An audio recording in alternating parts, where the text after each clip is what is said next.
তো আজ সকাল থেকে কী করলাম আম পাড়তে গিয়ে পর কী হলো তো সেটাই তোমাদের মধ্যে তুলে ধরছি।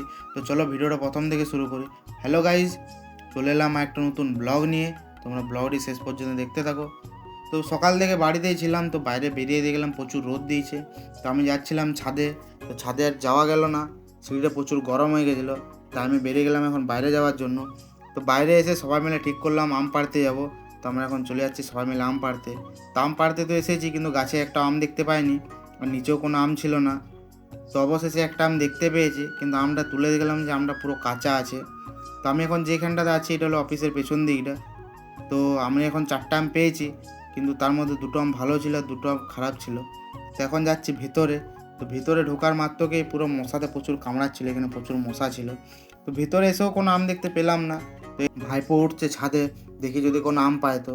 তো উপরেও কোনো আম ছিল না। তো এই জায়গাটা হচ্ছে হেড স্যারের বাংলো ছিল আগে, এখন আর কেউ থাকে না, পুরো ঘরগুলো সব ভেঙে গেছে, অনেক পুরনো ঘর। তো আমরাও চলে যাচ্ছি, আম তো পেলাম না। তারপর এখান থেকে যে 2টো আম পেয়েছিলাম তার মধ্যে একটা আম আমি ধুয়ে নিচ্ছি, আর আমের পেছনে খিটটা ছাড়িয়ে নিচ্ছি। তারপর আম ধোয়া হয়ে গেলে পাহাড়টা ধুয়ে নিচ্ছি। তো পাহাড় ধোয়ার সময় এরা দেখছি কোথার থেকে সাপের খোলস নিয়ে চলে এসেছে। তারপর সবাইকে ভয় খাওয়াচ্ছে যে সাপ বেরিয়েছে। তো আর গেলাম না। তো আমি যে আমটা ধুলাম, তো সেই আমটা খেয়ে দেখলাম যে প্রচুর মিষ্টি আছে, আর এই গাছের আমটা প্রচুর মিষ্টি হয়। তার মধ্যে এই যে ভাইপো কোথার থেকে আমার জন্য অনেকগুলো আম নিয়ে দেখলাম চলে এসেছে। তো চলো, ভালোই হলো।